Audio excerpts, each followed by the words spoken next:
Corona को भगाएंगे, corona को भगाएंगे। Recording by Rajiv rocks film Supaul.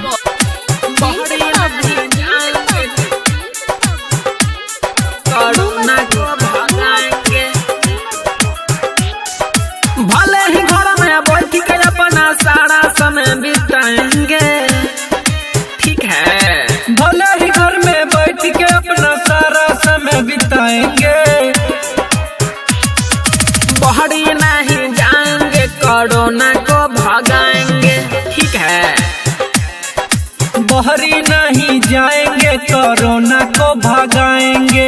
ठीक है, बड़ा का झमेल हुआ, डॉक्टर भी फेल हुआ। ठीक है, बड़ा का झमेल हुआ, डॉक्टर भी फेल हुआ। लॉकडाउन को तोड़ा जिसने उसको तो जेल हुआ। ठीक है, मना करने के बाद जो भी कही जाएगा, कोरोना बीमारी से बच नहीं पाएगा। ठीक है, जब तक इनका नाम न मिट जाए टीवी देख रह जाएंगे। ठीक है, जब तक इनका नाम न मिट जाए टीवी देख रह जाएंगे।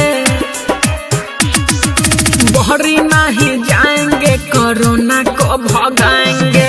ठीक है, रोड पर न जाएंगे, कोरोना को भगाएंगे। ठीक है,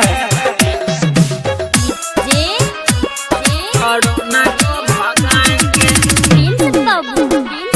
कोरोना को भगाएंगे।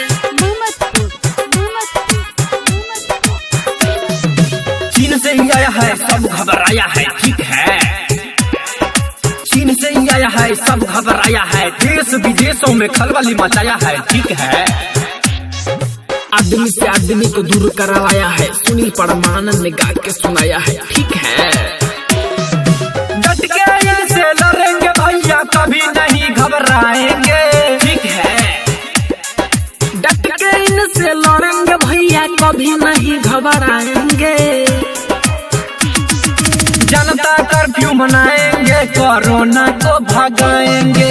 ठीक है, बहरी नहीं जाएंगे, कोरोना को भगाएंगे। ठीक है, भले ही घर में बैठ के अपना सारा समय बिताएंगे।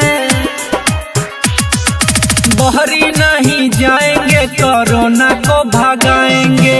ठीक है, हाँ, बहरी नहीं जाएंगे, कोरोना को भगाएंगे। ठीक है ना।